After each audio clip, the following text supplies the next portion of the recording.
Tapi kita ingin mengatakan bahwa kalau kita umat Islam ini cinta pada Rasul dan wajib menjaga keturunan Rasulullah. Nasab-nasabnya yang orang mengaku turun Rasulullah itu harus asli. Kenapa ada kaitan antara pengakuan orang yang mengaku keturunan Nabi dengan masalah-masalah teologi? Kan kita ahli sunnah wal jamaah. Dalam ahli sunnah wal jamaah kita wajib mencintai ahlu bait. Ahlu bait itu tadi, la as'alukum alaihi ajra illal mawaddata fil qurbah. Siapa itu? Kata Ibnu Abbas, Rasulullah pernah mengatakan yang dimaksud al-qurbah itu pertama adalah Aliun wa Fatimatu wa waladahuma. Ali, Fatimah dan dua anaknya. Selain ahli bait yang 5 ini termasuk baginda Nabi, keturunannya pun dalam tradisi, bukan dalam ajaran. Dalam tradisi ahli sunnah wal jamaah ini mendapatkan tempat.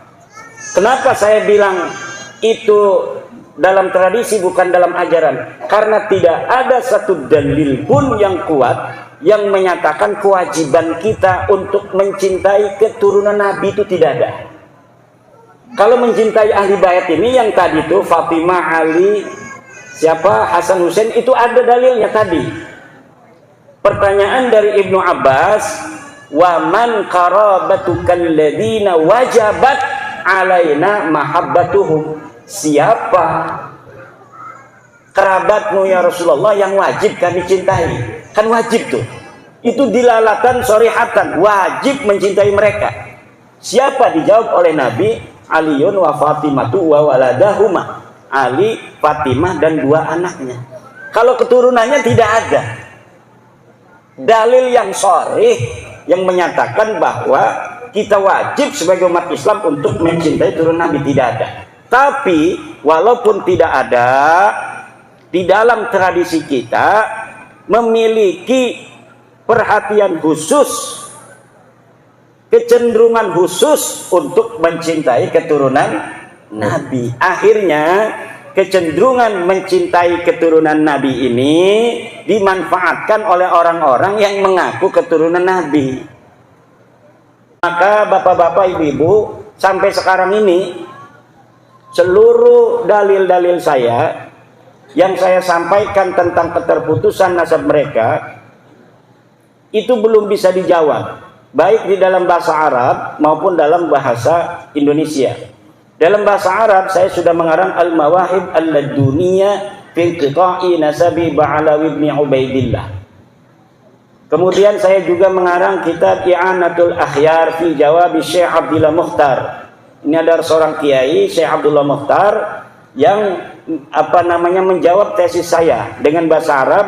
Kemudian saya tulis jawaban-jawabannya dalam kitab I'anatul Akhyar fi Jawab Syekh Abdullah Mukhtar. Kemudian saya juga mengarang kitab Al-Ma'arif Ar-Rabbaniyah fi hifdhin nutfati an-nabawiyah. Ini adalah jawaban untuk Kiai Qurtubi dari Lebak.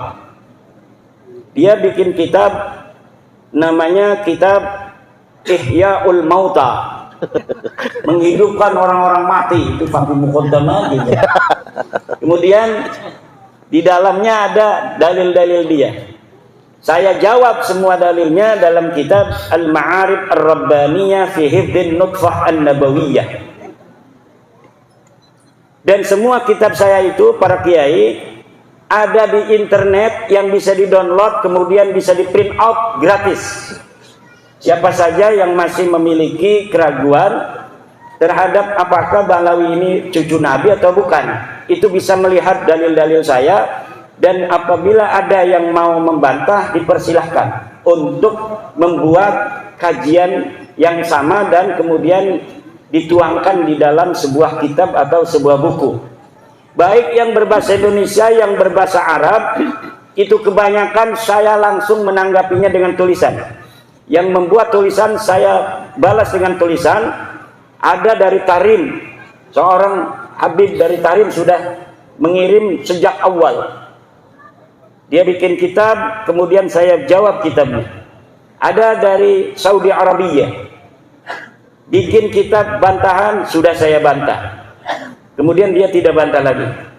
Ada lagi dari Malaysia, bikin kitab, kemudian saya bantah, tidak bantah lagi dia. Namanya Al-Mahdali. Yang berbahasa Indonesia, Rumail Abbas. Kalau dia ini agak logis.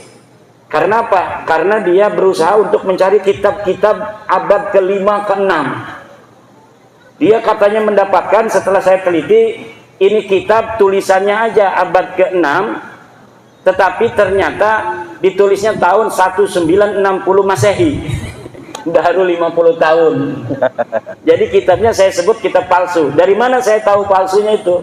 Ya, ada metodologinya kita untuk mengetahui sebuah manuskrip itu asli atau tidak. Kemudian apakah manuskrip itu betul-betul sesuai dengan yang diatribusikan namanya. Diatribusikan katanya ini adalah Abul Qasim An-Nafat, diatribusikan Sa'aduddin Ad-Difari, diatribusikan Abil Hasan Al-Allal. Ternyata semuanya palsu. Dan saya sudah membuat, coba cari di internet manuskrip palsu Ba'lawi versi Rumail Abbas. Itu bisa di-download, bisa di-print out, bisa dipikirkan oleh bapak-bapak sendiri. Benar nggak itu Rumail yang mengatakan dia menemukan manuskrip, kemudian saya katakan palsu, dan saya sebutkan bagaimana dalil-dalil sehingga saya bisa mengatakan manuskripnya palsu. Kitabnya baru dibikin 1960-an. Itu ada, tinggal di-download. Di-download itu Pak diambil, kemudian bisa di print out oleh anaknya. Minta anak tuh katanya, saya pengen lihat itu. Bener nggak Rumail Abbas itu manuskripnya palsu? Coba downloadin. Nanti Bapak akan melihat bagaimana bentuk manuskripnya, bagaimana jawaban saya. Dari situ bisa menilai mana yang benar, mana yang salah. Kemarin Hanif Alatas bikin buku berjumlah 500 halaman. Di dalamnya apakah itu sudah menjawab? Tidak. Kenapa? Karena ternyata di dalamnya buku Hanif Alatas sama dengan apa yang disampaikan oleh Rumail Abbas. Jadi manuskrip palsu yang didapatkan Rumail Abbas itulah yang ditaruh di dalam kitab-kitab itu.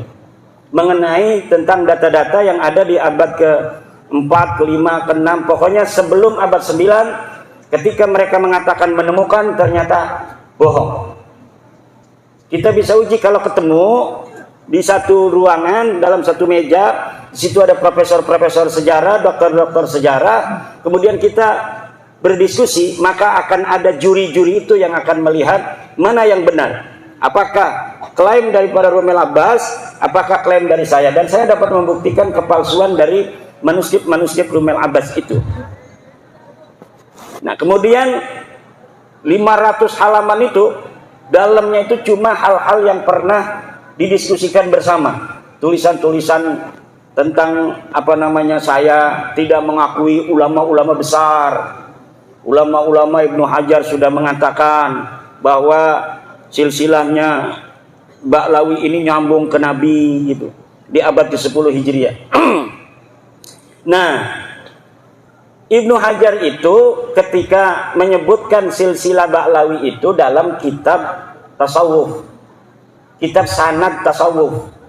Kitab sanad-sanadnya itu banyak, ada sanad hadis, sanad fikih, sanad tasawuf. Pas bab sanad tasawuf, dia menyebutkan silsilah Ba'lawi dari gurunya yang Al-Idrus. Dari dia mendapatkan dari gurunya bahwa silsilahnya begini, sampai ke ayah saya, sampai ke kakek saya, ke buyut saya, disebutkan oleh gurunya. Menyebutkan silsilah seperti silsilah di abad 9 itu, yang nyontoh dari abad 9 dari Ali As-Sakran itu. Nah, di dalam ilmu nasab di dalam ilmu nasab, ini bukan punya saya ya, coba nyari yang baru. Di dalam ilmu nasab ada sebuah kaidah bahwa la yu'khadu hadal ilmu ayin nasabu illa an maraji'ihi wa masadirihi. Tidak bisa diambil ilmu ini, yaitu ilmu nasab, kecuali dari sumbernya, yaitu kitab nasab. Sedangkan Ibnu Hajar itu ketika menyampaikan silsilah Ba'lawi itu bukan kitab nasab, tapi kitab tasawuf. Itu secara ringkasnya aja. Nanti kita itu kembangkan di dalam jawaban-jawaban pertanyaan. Terima kasih. Ini kok dia serak. Terima kasih.